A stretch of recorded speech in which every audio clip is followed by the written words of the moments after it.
Welcome to the Athathaki Museum. My name is Alyssa, and we are currently closed for public safety reasons. We want everyone to stay at home due to coronavirus and stay safe, but we do still want to share a little bit of the museum with you. So today we're going to do our Everglades watercolor activity, and we are here in the Everglades. So right behind me is our cypress dome. And you can see right there, we have some cypress trees, but cypress trees can actually be quite tall. So I'm going to pan up so you can see what they look like. So they can grow to be 100 feet tall. And they're actually called bald cypress trees because in the fall and the winter, they'll lose their needles. And in the spring, they'll start to come back. So Seminoles would use cypress trees for a lot of different things, for fires, for chiquis, for canoes. And the Everglades, of course, were a huge inspiration for Seminole artists. So there's two I'm going to share with you today. The first is Mary Gay Osceola. She was born in 1939, and this is one of her paintings. It's an acrylic. It's a copy for today. But here you can see, the Everglades with our canoe, or however our chiquis, our traditional Seminole homes in the back right there. She started making art when she was a student. She went to Oklahoma and New Mexico to study art. And she also did a series of watercolors. And so we actually highlighted some of those here at the museum. This is a copy of one of those. So again, we have our canoe, our chiquis, our cypress tree right here. So the Everglades were quite an inspiration for her. She spent a lot of her early days traveling around the Everglades, and she would also use old historic postcards for reference too when she created her work. Another artist I want to share with you is Noah Billy. So Noah Billy was born in around the 1950s, and this one is called Florida Seminole. And again, we have our cypress trees, our canoe, our great big expanse of grass and water, our big billowy clouds. And so Noah Billy, he fought in Vietnam. A lot of the paintings we have from him are actually from the 1990s.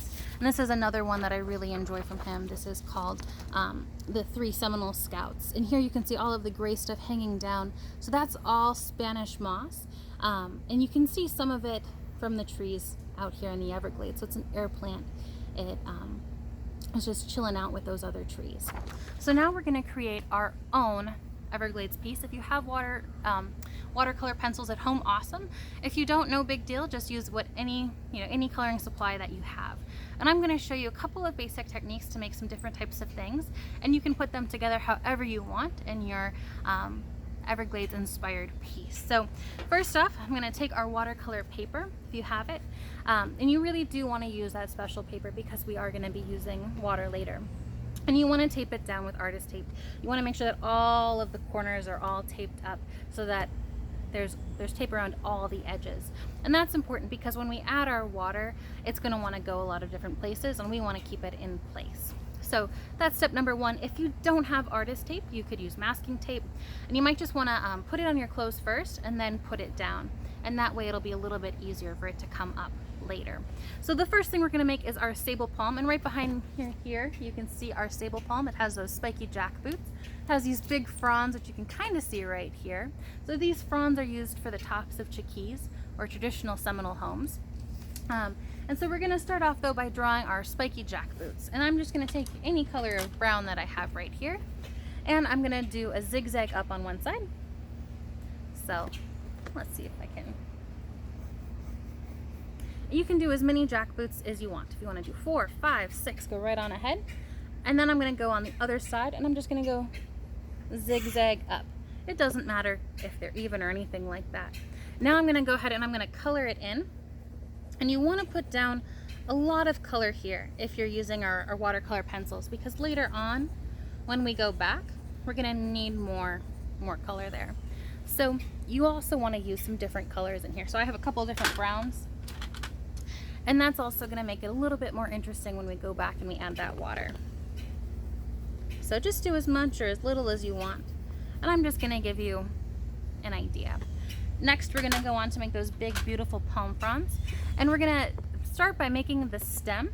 So I'm just going to make the stem right here. And next, what I'm going to do is I'm going to make a big center rib through our frond. Now off of that, I'm going to do another zigzag. It's going to be bigger at the bottom here and get smaller at the top. And then I'm going to do the same thing over here. And then I can make as many palm fronds as I want to. So I can come over here, again my stem, my rib, whichever way I want that to go, my zigzag bigger to smaller, and then again I'm just going to color that in and use a couple of different greens. Dun, dun, dun, dun, dun. So now I want to show you how to make a chickee or a traditional Seminole home, and I like to use kind of a golden yellow if you have it, but you could use a beige, you could even use a green, because when chickees are first made, the fronds are put down while they're still green and fresh, so you have a lot of different options there.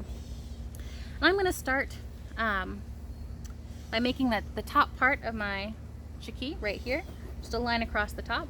And then I'm going to come down and out on the sides and down and out on the sides. And that's it. I'm just going to color it in. And again, just like I used different colors before, I can use different colors here too. And that's going to make it more dynamic. And you want to use even more color than I'm using right now. Then we're going to add our 2 beams going down. If you want to give it perspective and add 4, you absolutely can. But for today, I'm just going to do our 2. And again, I'm going to use a couple different colors. I'm going to flesh it out. There we are. And the third thing I'm going to do for you guys today is our Seminole woman. So I'm going to start off with her face. And I like to do it right about here in relation to our chickee. So just a little bit right where that thatch starts. Now I'm going to give her some necklaces. I'm going to give her some blue necklaces today. I'm just going to put some beads right here. And then I'm going to make her cape. And it's going to be a very similar shape to the top of our chickee. We're going to start right at the necklaces, come down there, and then color it in. And then we're going to go on and we're going to make her skirt. And you can make it whatever colors that you want. So I'm going to start in just a little bit from here. I'm going to go much longer than my cape. And then I'm going to color it in.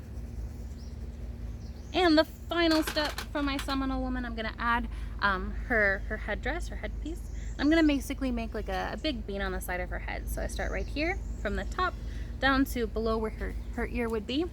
And I'm just going to come up on the side. Voila. Color it in. Now I can go ahead, I can add my grass, my ground, and again you just want to really color it in right there. Now we're going to add in our sky.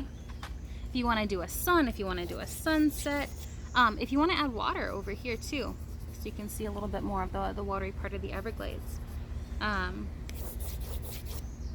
Voila. So you want to keep going, fill in all of that color, but I want to go on to the next step to show you. So if you do have watercolor pencils, we're going to start using some water. So this is one I've already mocked up a little bit more. And just like a lot of times when you use water in crafts, you want to start off with using just a little bit of water. See how it goes first. And we're going to start off, over here I added a sun. So I'm going to start off with my sun. You can see how that really kind of, oops, there, you can see how that really blends together. And when I switch to different colors, I just want to switch my brush a lot. I'm going to come over to my Seminole woman, blend in her dress.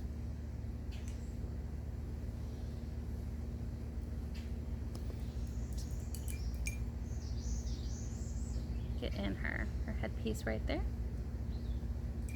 And the reason I'm doing these things that are kind of separate from each other first is because I don't want them to blend together. So watercolor pencils are wonderful because they're very forgiving.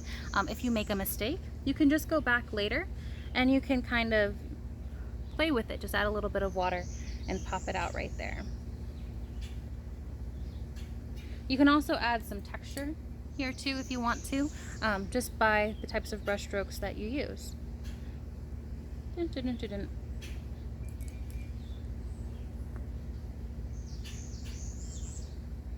If you don't like how a line turned out, it's not crisp enough for your taste, you can always go back later and sharpen it up. You can also too take the watercolor pencils right now. If I wanted to, I could take this yellow, even though that this is still wet, I can go over it. So I'm going to get a different texture if I do that, but it's certainly one of the fun things that you can do with watercolor pencils. And then you're just going to wait. I like to do these types of things first. I'll wait for a little bit for it to dry, and then I'll go back and I'll get I'll get the grass and the ground and the sky and things like that. So I just want to be really careful that I don't do these two things that are touching right next to each other, because they're just going to blend together. Now if it does happen, not the end of the world, just wait for it to dry, go back over it with your wet brush. When you're all done, let it dry for a little bit, and then you can peel off the tape to reveal your Everglades scene. I like to do these in smaller cards so I can send them off to people. Thank you very much for joining us today. We hope to have more Facebook Live events in there.